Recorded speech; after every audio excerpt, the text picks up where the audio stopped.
Okay, Ja. We had one of your fans actually inbox us on Facebook, and you had the opportunity to talk in a previous episode about, the elections. I believe it was during, Barack Obama election, and she said she really appreciated your rundown of that whole way of how the elections go and everything. So she actually sent in an email. She wanted you to explain something, and this is her question. She said, her name is Sue, by the way. She says, I would love for your political analyst to explain the Electoral College and the myth that we've been fed that every vote counts in a presidential election versus a senatorial or other elections. So could you kind of explain that, break that down for her? Okay, as far as it being a myth, it really isn't a myth. It's the way it breaks down is that the way the United States is set up is that there's 538 electors in the Electoral College.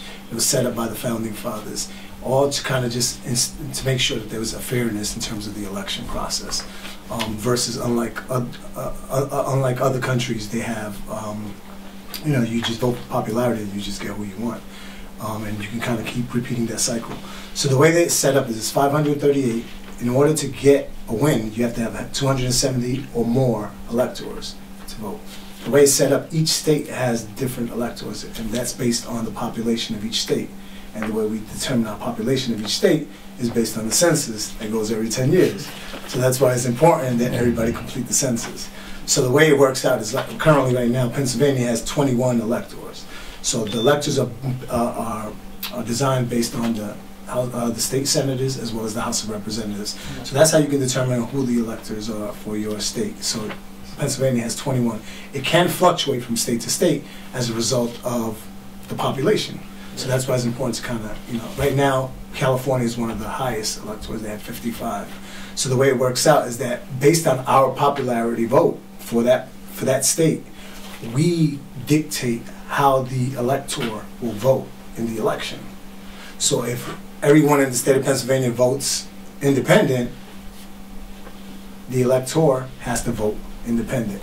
And based on that, they kind of develop that so that each state can kind of have a fair share in terms of the election process, because some states are smaller than others.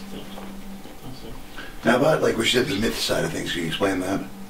Well, the myth is just that a lot of people believe that because the senatorial elections, as well as other elections like House of Representatives, Congressmen, all those do go based on popularity vote. You just vote, and the one with the most votes gets the win. The presidential election, it's not a myth. It's just the way it's a fairness. And the president is the highest elected office in the United States. So they want to make sure that there's no one party monopolizes the office. I see. Well, thank you, and I'm sure Sue would appreciate it. Sue? Yeah, absolutely. So, if someone, email us in about our political analyst, you know who we coming to.